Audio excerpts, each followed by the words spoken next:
आप लोग का स्वागत करता हूं आपके अपने YouTube channel smart study bye Shailendra sir में। जैसा कि दोस्तों आप लोग जानते हैं, हम लोग सॉल्व कर रहे हैं इस समय TGT, PGT, नेट CRF के प्रीवियस ईयर प्रश्न पत्र। आज हम लोग देखेंगे सितंबर 2013 में द्वितीय प्रश्न पत्र हिंदी का जो आया हुआ था उसी के बारे में डिस्कस करेंगे। दोस्तों अगर आप मेरे चैनल पर पहली बार विजिट किए हैं तो मेरे चैनल को सब्सक्राइब करिए।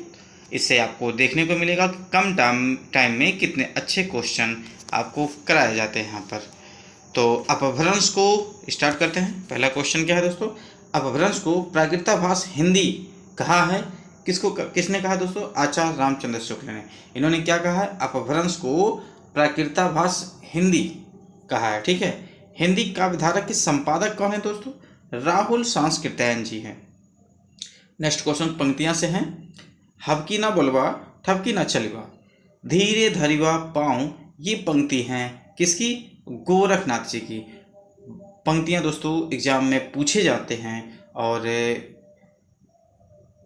एग्जाम में पूछे जाते हैं तो फिर आपको पंक्तियों को इग्नोर नहीं करना है, क्योंकि एक एक नंबर बहुत ही इंपॉर्टेंट होता है कॉम्पिटिटिव एग्जाम के लिए दोस्तों, क्योंकि डेट ऑफ बर्थ से ही बहुत लोग छटते हैं। तो स्टार्ट करते हैं। अगली पंक्ति हैं। अस्त्री जन्म कायध दध्यु महेश अवर जन्म थरई घृणा रे नरेश। ये पंक्तियां हैं दोस्तों बीसल देव रासो जी की पंक्तियां हैं। आगे चलेंगे दोस्तों। आगे आपको पंक्ति मिल रही है कबीरदास की। क्या है? नहीं, ये देखिए कबीर की बारे में कहा गया है। ऐसे कबीर की उक्तियों में कहीं कहीं विलक्षण प्रभाव तथा चमत्कार है। इसको कहा है कौन? रामचंद्र शुक्ल जी ने कहा है। फिर अगली पंक्ति है। जे ही मुख देखा तेहि हंसा सुन तेहि हंसा सुन तेहि आवस आंसू। ये जायसी के बारे में कहा गया है। क्या कहा गया जायसी के बारे में? जे ही मुख देखा तेहि हंसा सुन तेहि आवस आंसू, जायसी के बारे में कहा गया है। अगला पंक्ति है। कलि कुटिल जीव निस्तार हित वाल्मीकि तुलसी भयो। यह कथन है नाभादास का है दोस्तों। किसका है? नाभादास का। कौन सी कथन है? कलि कुटिल जीव निस्तार हित वाल्मीकि तुलसी भयो। ये नाभादास की कथन हो गए। आगे चलते हैं। अष्टछाप के संस्थापक के बारे में पूछा गया है। तो अष्टछाप के संस्थापक विठल नाथ थे। 1565 में इन्होंने क्या किए थे? स्थापना किए थे दोस्तों। आगे चलेंगे। एक पंक्ति और है इसमें, देख लेते हैं क्या है। खेती ना किसान को भिखारी को न भीख, बलि बनिक को ना बनिज, ना चाकर को चाकरी। ये संबंध पंक्ति हैं तुलसी की कृत कवितावली से। क्या है? खेती ना किसान को भिखारी को ना भीख, बलि बनिक को ना बनिज, ना चाकर को चाकरी। ठीक, ये तुलसीदास की कृत कवितावली से है दोस्तों कोई जरूरी नहीं कि पंक्तियां आपको completely line to line word to word learn हो, ऐसा कुछ भी नहीं है। आप ट्रिक से भी कुछ दिमाग लगा के पढ़ सकते हैं। जैसे खेती ना किसान को भिखारी को न भीख, अगर इतना ही आप अपने माइंड में बैठा लेते हैं तो ये कहाँ से लिया गया? तुलसीदास की कवितावली से लिया गया है। ठीक, कभी कभी ऐसे भी पूछ लिया जा सकता है ये किसकी पंक्तियां हैं? तो तुलसीदास की है। कहाँ से ली गई हैं? कवितावली से ली गई हैं। ठीक है, तो इसको तोड़ मरोड़ के भी आप लर्न करिए, चाहे जैसे करिए। तो अब देखिए दोस्तों, जहांगीर जस चंद्रिका की रचना है। जहांगीर जस चंद्रिका रचना है किसकी है? केशवदास जी की है। ब्रजभाषा हेतु ब्रजवास ही ना अनुमानो कथन है। रीतकाल के कब भिखारीदास का है ये। देव की ध्वनि संवेदनशीलता समूचे रीतकाल में अप्रीतम है। यह कथन किसका है? राम स्वरूप चतुर्वेदी का है। ये किसका है दोस्तों? राम स्वरूप चतुर्वेदी का हो। आगे चलेंगे। आगे दोस्तों, रस्मो रिवाज भाषा का दुनिया से उठ गया। रस्मो रिवाज भाषा का दुनिया से उठ गया हिंदी के बारे में कथन है मुंशी सदा सुखलाल। रस्मो रिवाज भाषा का दुनिया से उठ गया हिंदी के बारे में कथन है। क्या है? मुंशी सदा सुखलाल का है। भारतेंद्र द्वारा अंग्रेजी से अनुदित नाटक दुर्लभ बंधु। ठीक, भारतेंद्र द्वारा अंग्रेजी से अनुदित नाटक है दुर्लभ बंधु। ठीक, उपन्यास मासिक पुस्तिका का प्रकाशन शुरू हुआ सन 1901 में दोस्तों। उपन्यास मासिक पुस्तिका का प्रकाशन शुरू कब हुआ? 1901 में। आगे, संपत शास्त्र की भूमिका लेख छपा था सरस्वती पत्रिका में। संपत शास्त्र की भूमिका जो थी दोस्तों, क्या संपत शास्त्र की भूमिका लेख छपा था सरस्वती पत्रिका में। भारत भारती छपने में, भारत भारती लिखने में प्रेरणा थी, कहाँ से थी? उर्दू की ग्रंथ मुसद्दे हाली की, उर्दू की ग्रंथ मुसद्दे हाली की। ठीक। छायावाद स्थूल के प्रति सूक्ष्म का विद्रोह, इसकी स्थापना की है डॉक्टर नगेंद्र जी ने किया है। ठीक है, ये TRE 2 में पूछा हुआ क्वेश्चन है। देखिए प्रीवियस ईयर्स में था ही, वहाँ भी रिपीट हुआ था दोस्तों। आगे चलेंगे। प्रेम का पयोध तो मरता है सदा ही निसीम भू पर, यह पंक्ति किसकी है? छायावादी कवि निराला की है। ठीक। प्रेम का पयोध तो मरता है सदा ही निसीम भूमि पर, यह पंक्ति है छायावादी कवि निराला की। आगे चलेंगे। प्राचीन भारत के भाषा परिवार और हिंदी आलोचक ग्रंथ के लेखक कौन है? रामविलास शर्मा जी।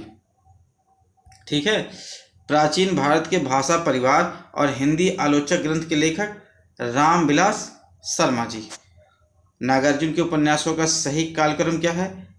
अब देखिए एक चीज है दोस्तों, क्या है, अभी कालक्रम तो सेट करना था। अभी किसके हैं? नागार्जुन के क्या हैं उपन्यास? क्या? रतिनाथ की चाची, बलशनमा, वरुण के बेटे, कुंभीपाक, ये सभी उपन्यास हैं। और उपन्यास किसके हैं? नागार्जुन जी के हैं दोस्तों। किसके हैं? नागार्जुन जी के हैं। अब दोस्तों रतिनाथ की चाची जो उपन्यास था, ये 1948 ईस्वी में, ठीक है, 1948 ईस्वी में आया। और बलशनमा जो था आपका, ये 1952 ईस्वी में आ जाता है। वरुण के बेटे 1957 ईस्वी में, कुंभीपाक 1960 ईस्वी में आया हुआ था दोस्तों। आगे चलेंगे। आगे सही सुमेलित है, जैसे उत्प्रेक्षा, अलंकार हैं, कुछ वर्ग दिए गए हैं, उनको सही सुमेलित करके दिया गया दोस्तों। आपको केवल 2-3 बार वीडियो देख जाएंगे, आपके माइंड में सेट होता जाएगा। अब देखिए दोस्तों क्या है, उत्प्रेक्षा जो है ये सादृश्य मूलक वर्ग में आता है। उत्प्रेक्षा किस में आता है दोस्तों? सादृश्य मूलक वर्ग में आता है दोस्तों। ठीक। वक्रोक्ति जो आती है ये गुणार्थ प्रतीत मूलक में आएगा। किस में आएगा दोस्तों? गुणार्थ प्रतीत मूलक में। विशेषोक्ति विरोध गर्भ में आता है दोस्तों। और श्लेष साम्य मूलक वर्ग में आता है। आगे चलेंगे दोस्तों। आगे आपका है सही सुमेल से संपादक हैं और पत्रिका है, कुछ पत्रिकाएं हैं, उनके संपादक का नाम दिया गया है। जैसे बाला बोधनी एक पत्रिका है। ठीक है, बाला बोधनी एक पत्रिका है और उसके संपादक का नाम है भारतेंदु हरिश्चंद्र जी। धर्म युग एक पत्रिका है, इसके संपादक हैं कौन? धर्मवीर भारती जी। ब्राह्मण पत्रिका है, इसके संपादक हो जाते हैं प्रताप नारायण मिश्र जी। और पत्रिका आनंद कदम्बनी के संपादक बद्री नारायण चौधरी प्रेमघन जी। आगे चलेंगे दोस्तों। आगे देखेंगे काव्यकृत और रचनाकार, जैसे भूरी भूरी खाक धूल, इसके रचनाकार हैं दोस्तों, इसके रचनाकार हैं मुक्तिबोध हैं। गंगा तट के ज्ञानेंद्र पति हो जाएंगे। स्त्री मेरे भीतर पवन करण हो जाएंगे। इस पौरुषपूर्ण समय में कात्यायनी। ठीक, इस पौरुषपूर्ण समय में रचनाकार कौन है दोस्तों? कात्यायनी हो जाएंगे। आगे चलेंगे। आलोचक और आलोचनात्मक पुस्तक को देखेंगे दोस्तों, जैसे कविता के नए प्रतिमान। ठीक, कविता के नए प्रतिमान, इसको लिखने वाले हैं नामवर सिंह जी। आलोचना के मान, इसको लिखने वाले लेखक है शिवदान सिंह चौहान जी। नई कविता के प्रतिमान, ये आलोचनात्मक पुस्तक को लिखने वाले हैं लक्ष्मीकांत वर्मा जी। साहित्य का नया परिप्रेक्ष्य, इसको लिखने वाले हैं रघुवंश जी दोस्तों। ठीक, अब देखिए दोस्तों क्या है, कविता के नए प्रतिमान, इसको लिखने वाले लेखक नामवर सिंह। आलोचना के मान, इसको लिखने वाले हैं शिवदान सिंह चौहान। नई कविता के प्रतिमान लक्ष्मीकांत वर्मा जी। साहित्य का नया परिप्रेक्ष्य रघुवंश जी हो जाएंगे। आगे चलेंगे दोस्तों। फिर है इतिहास ग्रंथ और लेखक को हम लोग देखेंगे। इतिहास ग्रंथ और लेखक जैसे दिया गया है दोस्तों आपका हिंदी साहित्य का दूसरा इतिहास, इसको लिखने वाले लेखक हैं बच्चन सिंह। हिंदी साहित्य का कौन सा इतिहास? दूसरा इतिहास। कौन सा? दूसरा, इस पे फोकस कीजिए दोस्तों, तो बच्चन सिंह हो जाएंगे। हिंदी साहित्य का उद्भव, हिंदी साहित्य का उद्भव और विकास को लिखने वाले हैं हजारी प्रसाद द्विवेदी। हिंदी साहित्य की आलोचनात्मक इतिहास को लिखने वाले हैं राम कुमार वर्मा जी दोस्तों, राम कुमार वर्मा जी। और हिंदी साहित्य का आधा इतिहास, कौन सा इतिहास? ये आधा इतिहास, ठीक है। इसको लिखने वाले कौन है दोस्तों? इसको लिखने वाले हैं सुमन राजे जी, सुमन राजे। अब देखिए दोस्तों, आलोचनात्मक इतिहास की बात करेंगे। हिंदी साहित्य का कौन सा? आलोचनात्मक, तो राम कुमार वर्मा हो गए। हिंदी साहित्य का उद्भव विकास हजारी प्रसाद द्विवेदी हो जाएंगे, हजारी प्रसाद द्विवेदी, इसको राम कुमार वर्मा जी। आगे चलेंगे। अब आता है कुछ निबंध संग्रह हैं, उनके लेखक हैं। जैसे त्रिशंकु एक निबंध संग्रह है, इसको लिखने वाले हैं अज्ञेय जी। ठेले पर हिमालय एक निबंध संग्रह है, इसको लिखने वाले हैं धर्मवीर भारती जी। कस्तूरी मृग, इसको लिखने वाले हैं शिव प्रसाद सिंह। शब्द और स्मृति को लिखने वाले हैं निर्मल वर्मा जी, ठीक है। त्रिशंकु को लिखने वाले अज्ञेय, ठेले पर हिमालय धर्मवीर भारती, कस्तूरी मृग इसको लिखने वाले हैं शिव प्रसाद सिंह, शब्द और स्मृति इसको लिखने वाले हैं निर्मल वर्मा जी। आगे चलेंगे दोस्तों। आगे क्वेश्चन है दोस्तों, कुछ नाटक हैं और नाट्यकृत है, नाटककार। जैसे मीराकांत एक नाटककार हैं और इनकी कृति है इहा मृग। इनकी कृति क्या है दोस्तों? इहा मृग हो गया। कुसुम कुमार नाटककार हैं, इनकी कृति है दिल्ली ऊंचा सुनती है, ठीक है। कुसुम कुमार का कृति क्या है? दिल्ली ऊंचा सुनती है। मृणाल पांडे लिखते हैं जो राम रचि राखा, इसको लिखने वाले हैं मृणाल पांडे जी। शांति मेहरोत्रा को लिखने वाले ठहरा हुआ पानी, शांति मेहरोत्रा को लिखने वाले कौन है?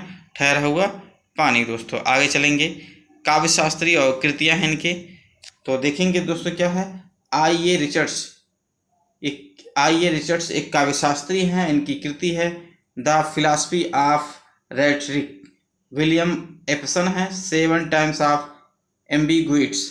जॉन क्रो रैंसम है God without thunder. Allen Tate हैं on the limits of poetry, Allen Tate on the limits of poetry. आगे चलेंगे दोस्तों। काव्य शास्त्री और कृतियां हैं, जैसे क्या हो जाएगा? काव्य शास्त्री राजशेखर, ठीक, इनकी कृति है काव्य मीमांसा। अभिनव गुप्त धान्य लोकचन, ठीक है, धान्य लोकलोचन। भोजराज इसको लिखने वाले सरस्वती कंठाभरण। रामचंद्र गुरचंद नाट्य दर्पण, ठीक। राज्यशेखर जो है इसको लिखने वाले काव्य मीमांसा। अभिनव गुप्त धान्य लोकलोचन हो गया। भोजराज सरस्वती कंठाभरण हो गया, ठीक है। और रामचंद्र गुरचंद इनकी कृति है नाट्य दर्पण। आगे चलेंगे दोस्तों आज के लिए बस इतना ही। देखिए दोस्तों कितने इम्पोर्टेंट सारे क्वेश्चन हैं, और इन सब क्वेश्चनों को, ऐसे ही क्वेश्चनों को पढ़ने के लिए आप मेरे इस प्लेलिस्ट को देख जाइए। धन्यवाद दोस्तों।